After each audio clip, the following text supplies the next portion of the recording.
Pernah nggak sih ngerasa kalau teknologi di rumah itu bukannya ngebantu, malah bikin repot?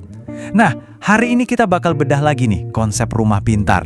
Kita mau lihat kenapa otomatisasi yang paling bagus itu sebenarnya yang dirancang buat keluarga, bukan buat orang yang jago teknologi doang. Kita mulai dari ide yang satu ini ya.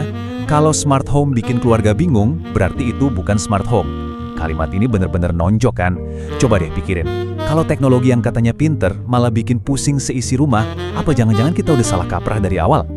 Oke, pertama-tama, ayo kita bahas masalah yang paling sering kejadian, yaitu saat teknologi di rumah justru jadi beban. Mungkin kamu juga pernah ngalamin nih. Coba bayangin deh, kamu pasang sistem rumah pintar yang paling baru, paling canggih, fiturnya seabrek. Tapi, ternyata cuma kamu satu-satunya orang di rumah yang ngerti cara pakainya. Tiba-tiba, kamu jadi kayak helpdesk dadakan di rumah sendiri. Anggota keluarga yang lain malah bingung, malah jadi takut salah pencet. Nah, disinilah bentroknya. Di satu sisi, teknologi itu janjinya muluk-muluk, canggih, modern, bikin hidup gampang. Tapi kenyataannya buat keluarga, sering banget cuma satu orang yang paham, sementara yang lain cuma bisa garuk-garuk kepala. Janji kemudahan, malah jadi beban baru. Terus solusinya gimana dong? Jawabannya itu ada di cara kita mikir. Kita perlu geser fokusnya, mendesain sesuatu untuk seluruh keluarga, bukan cuma buat pamer teknologi. Ini nih kuncinya. Jadi rumah yang benar-benar pintar itu harus inklusif. Gampangnya gini, anak-anak bisa pakai tanpa masalah, kakek nenek juga nggak kesulitan, dan yang paling penting, nggak ada tuh yang namanya perlu baca buku manual tebal-tebal dulu. Semuanya harus terasa natural dan gampang buat siapa aja di rumah. Dari sini kita jadi mikir kan, sebenarnya tujuan utama dari otomatisasi itu apa sih? Jawabannya mungkin bukan cuma soal canggih-canggihan. Tujuan utamanya itu bukan buat pamer layar sentuh yang rumit atau perintah suara yang keren. Justru, otomatisasi yang paling ideal itu yang kerjanya diem-diem di belakang layar.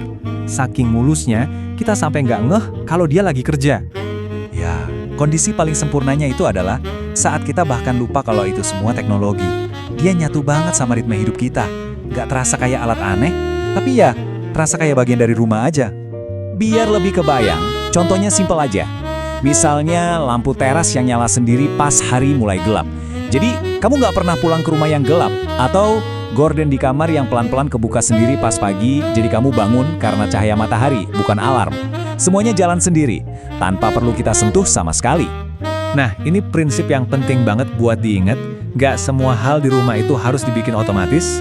Yang paling penting itu adalah memilih mana yang benar-benar pas dan bikin hidup kita lebih nyaman, bukan malah nambah ribet. Oke, di bagian terakhir ini, kita bakal satuin semua idenya buat ngeliat definisi baru dari kata pintar, di mana kenyamanan itu jauh lebih penting daripada sekedar banyak-banyakan fitur. Lihat deh, bedanya jelas banget kan?